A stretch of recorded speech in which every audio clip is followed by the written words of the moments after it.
Hello, friends.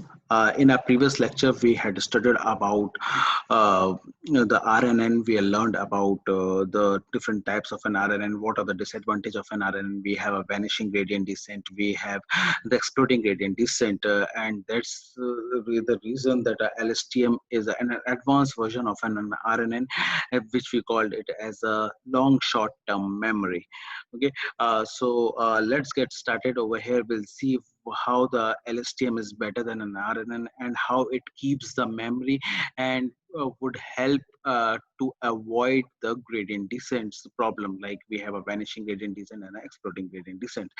So this is an gates, or we can say this is an architecture of an LSTM. So I'll explain how this LSTM works.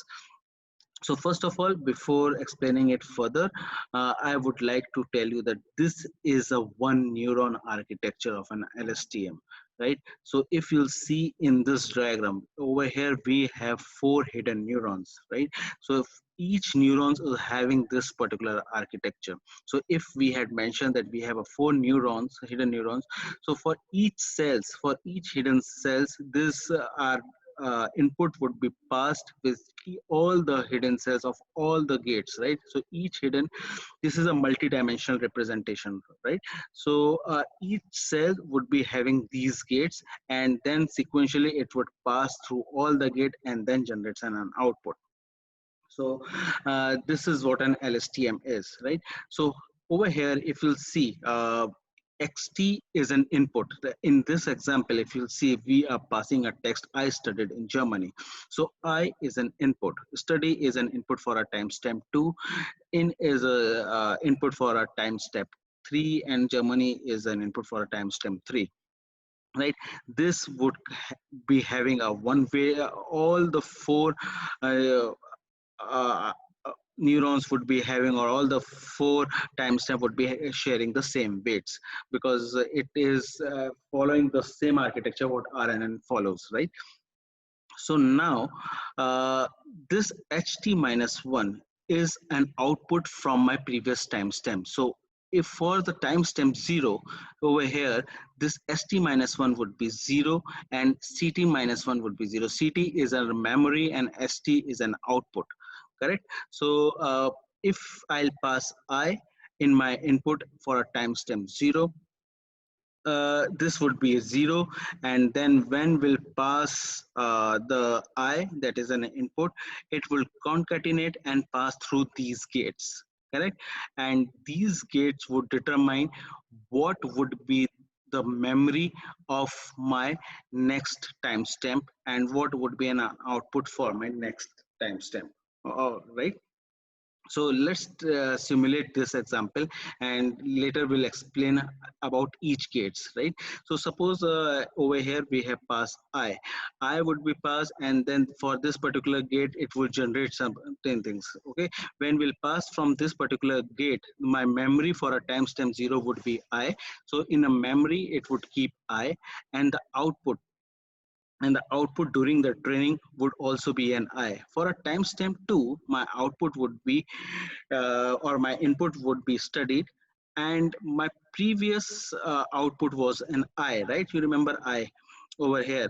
So my previous output was I, and my previous memory was also I. When I pass studied over here, so in this CT, if you'll see, it would contain all the memory I studied. However, for this particular output during a training, it would be in studied only. If we are predicting, then this CT would contain uh, I studied. However, the output would be in if we are doing the prediction, but during the training, it would be study itself. Now, if you go for a timestamp 3, this input would be in, this output of my previous timestamp was studied, and in CT minus 1 it was I study. Okay, now we are passing in, and the output over here would be I study in, and during training it would be in, or during prediction it would be Germany, right? So this is the whole architecture, that that's how the LSTM works. So if you'll see, there are certain formulas and there are certain gates which would be, we would be explaining it and now later on. So that is how my LSTM works. So let's move on and let's get into a details how this forget cells or this input gates and this output would get generated. So first of all, if you'll see this, we called as a forget gate. What does this gate does it? How much to keep from the old memory? So if you'll see over here, the CT minus one, this contains my old memory. So whether we need to keep this old memory or we will flush my all the memories of whatever it contains from the previous timestamp. So in our previous example, just take an example for a 4 timestamp, right? I study in Germany. So if we are passing a studied I study in Germany, 4 timestamp is the fourth timestamp is a Germany. So the Germany is an input over here in XT, right? And the CT minus one would contain I studied in. So this gate would determine whether I study in would be a part of a subsequent or this particular memory cell, or do we need to remove everything, or we need to keep some part of I study in, right? So if you'll see over here this particular formula of a forget gate, so we will concatenate the output of a previous timestamp and the current input. So if you'll see in this particular formula, st minus 1 and xt, it will concatenate and then give a multiplication with a weight, okay, and add a bias and then pass the with a, sigmoidal function. So in our activation function lecture, we have explained that the sigmoidal function would also be act as a gate, correct? So when this gate, it would pass this gate, so either it would generate a value 0 or 1 or between in between 0 and 1. So what 0 says, if the output of suppose for timestamp 4 my input was Germany, and if I'll pass this, so the it will determine whether this previous memory which contains I study in would need to be flushed off completely. So if the value of this sigmoidal function would be 0, this means forget all the previous memory. But if the sigmoidal function is close to 1 or 1, then it says, okay, whatever the memory cell it is carrying from the previous timestamp, keep everything with it. And uh, if it is 0.5 or in between, then you need to keep some part of a previous memory, that like I study in, then in is insignificant, just keep I study, right? So this is how the forget gate works. What it says, how much to keep from the old memory, not from the current one, right? So it controls this CT minus one. If CT minus one contains I study in, then whether what portion of I study in would needs to be kept it over here, right? So this is a forget cell. So we'll first concatenate the input with the previous output, because when the concatenation of an input and the previous output concatenate with each other, then only it will determine whether it will control the old memory, whether the old memory needs to be kept or we need to forget it. Okay. Now comes with an LSTM input. So this is an LSTM gate. LSTM input gate. So now what it says, how much to add to the new memory. So my old memory, just take a same example, I study in is an old memory, and the new input is passing as a Germany, and the sentence I study in Germany. Now over here it says, suppose it comes as a 1 and in a forget cell it comes as a 1, so this means that we need to keep the all the old memory. So over here in CT minus 1, if you see in this particular line, it says okay, I study in would come.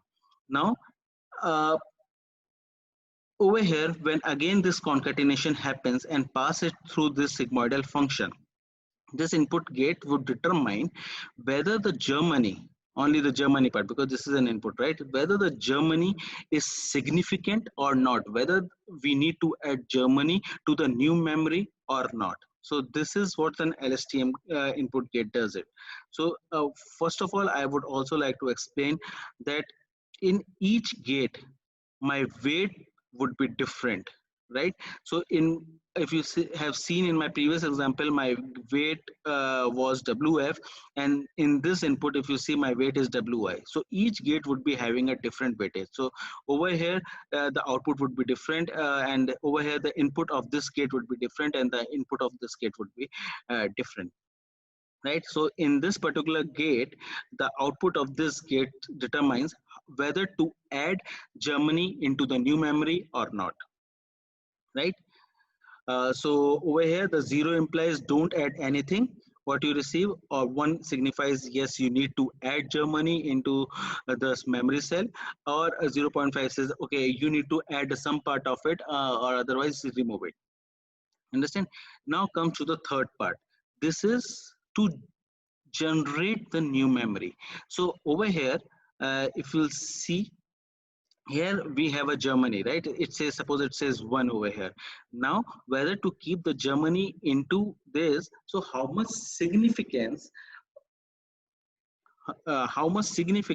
we have, the Germany is having in this particular text context, that it determines. It receives the new input based on xt and st and run it through a 10h function. So my 10h function, when we had discussed it during our activation function lecture, we have said that my 10h function determines the value between -1 to 1. So -1 means this particular text is less significant. 1 means this, it is the most significant in my this text, right? So now this is a new memory that will be controlled based on the previous gate, correct? So now when we'll do the multiplication with a 10h, so if you see it over here, this is a WC. Again, the concatenation happens, the new weight goes it into it, and it generates a CT, right? So it says whether the Germany is significant or not, right? And if it says if it is a significant, or if it is not significant, it will multiply it with a sigmoidal function. So that we'll see in a this particular right. So if you see this formula here, uh, my sigmoidal function of a forget cell will multiply with an old cell. If it is 0, then 0 multiply with any number, my previous cell, it would become 0. So my memory will get flushed off. So suppose in the example what we took, I study in Germany. So over here it add, yes, we need all the previous memory, and in this particular line it would be I study in.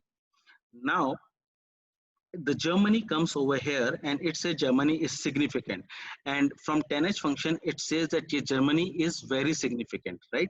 So when we'll multiply with significance with a non-significance and then add it into this particular memory cell, so this memory cell over here it says I study in, and when we'll find out the significance of Germany, then we'll add it into the previous memory cell. So over here my CT would generate it, which says that I study in Germany. So in my memory cell, the output of this particular timestamp would says that the value of CT would contain I study in Germany. So this is a calculation that FT, the FT is this forget cell, multiply it with the previous cell, plus IT is whether to add in this particular memory, multiply with a significance gate, right? So now we have construct our new memory in CT. Next, we need to generate an output. So how do we generate an output? So we had already generated a memory cell. Now we need to generate an HT, correct? So this whole memory cell, the memory cell what we have already created, that I study in Germany, would pass to the 10h function. So in I study in Germany, when it pass as a full sentence into the 10h, it signifies whether the I study in Germany, which of the word is more significant or not, and it creates a matrix according to that. And then it will multiply with the concatenation of an ST and XT. So it will pass with again the sigmoidal function, the combination of Germany and my previous output, that is in, and it pass it and then generate a then output. So I study in Germany, and the Germany for this particular timestamp is an input. So the memory cell contains I study in Germany, and the output during a training would be Germany, right? And during the prediction, it would check whether the next word it will predict or not. So if it is a stop or a full stop, then it will predict full stop. Or if it is a sentence like I study in Germany for education, so it will predict for. So over here, the output would be during the prediction, it would be for, and it would contain the whole memory of my previous cells. So now we construct an output. Our output is constructed based on the memory and will be controlled by the gate, all this gate which was calculated previously. So this is the whole architecture how LSTM works. So let's do the simulation of an LSTM. So let's take a new example like I will swim today. So if you'll see, for each timestamp, my text would be fed into the LSTM cell, right? So we have a forward, so we have a 4 timestamp which contains this whole cell would be having a 4 different weight. For this gate we're having a different weight, for this gate we are having a different weight, for 10h function we have a different gate, and for creating an output it would be having a different gate, and then generate an ST and CT, right? And similarly, because this is a multi-dimensional representation of an array, the same weight would be over here, and the same weight would be copied over here, and same weight would be copied over here, right? So if I'll take an example of I sim today here, so I would be passed over here, and the initial, as I already told that because this is a 0 timestamp, so my in my memory there was nothing, so it would be a matrix of 0, and over here it would be also a matrix of 0, vector of 0. It would pass while doing the concatenation and pass it from this forget cell. This forget cell will determine whether the I would be added into this particular memory cell or not. So over here if you see the ST is 0, it would always be determined, because 0 multiplied with 0 it will always be 0. So for this it would be 0, and when it comes to the input gate, this input gate would determine the concatenation of I and this previous cell. It would add whether this I would be significant or not. In this particular cell it will say whether the I needs to be added into a memory, old memory or not, and it will check the significance. This gate will check the significance of an I and then add it into the whole layer. So now the output would be I. So if you'll see over here, it would predict once passed, it will predict the timestamp 0 will. It has predict the will. The output has predict the will. However, in the memory cell, it contains the I will. Right. So for my first stamp, my CT would be I will, because we have passed this, and my output would be will. Correct. So this is how the LSTM layer works. And in my I hope this session would be helpful for all of you, and it would be informative for all of you. In my next lecture I will be explaining it about the bidirectional LSTM and how it would be useful in a text or in a other use case that would be explained in my further slides. Thank you guys.